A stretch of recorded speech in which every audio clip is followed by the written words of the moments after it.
Bapak, Ibu, Saudara yang dikasihi oleh Tuhan, salam sejahtera dalam Tuhan Yesus Kristus. Mari kita merenungkan firman Tuhan dari surat Roma pasal 11 ayat 33 sampai 36.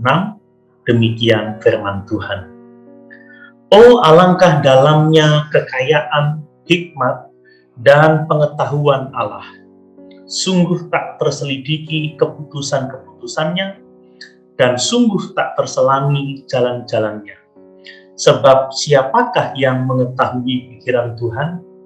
Atau siapakah yang pernah menjadi penasihatnya? Atau siapakah yang pernah memberikan sesuatu kepadanya, sehingga ia harus menggantikannya? Sebab segala sesuatu adalah dari Dia, dan oleh Dia, dan kepada Dia. Bagi Dialah kemuliaan sampai selama-lamanya. Bapak, Ibu, Saudara yang dikasihi oleh Tuhan, setelah membaca ayat-ayat ini, apa yang kita pikirkan tentang Tuhan? Apa yang kita pikirkan tentang manusia? Tuhan itu agung, besar, dan mulia, sementara manusia itu lemah, tak berdaya. Itu sebabnya kita harus menjadikan Tuhan Yesus sebagai pusat kehidupan kita. Kita harus merendahkan diri di hadapannya, mempercayainya, menyembahnya, dan mengucap syukur atas apa yang diperbuatnya. Nah, berbicara tentang Allah, Allah itu jauh lebih besar dari apa yang pernah kita bayangkan.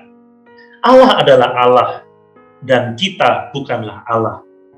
Kita tidak dapat protes dengan apa saja yang telah Tuhan lakukan.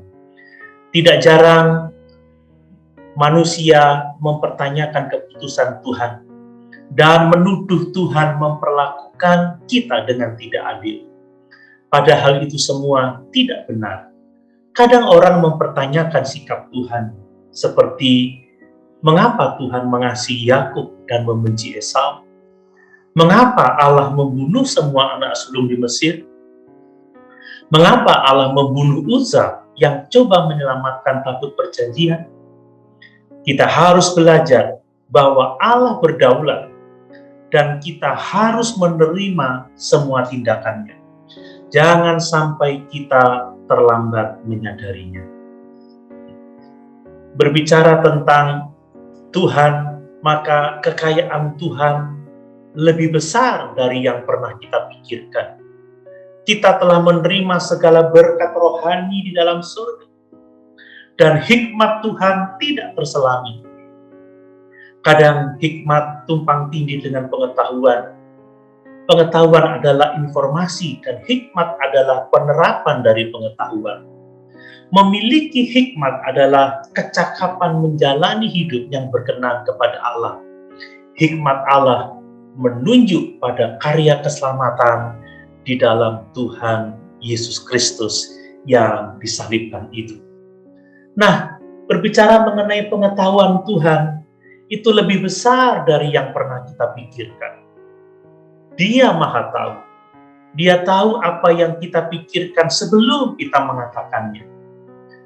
Kemahatauan Tuhan seharusnya membuat kita kagum sekaligus takut atau gentar kepadanya. Tuhan tahu dosa dan semua yang kita lakukan.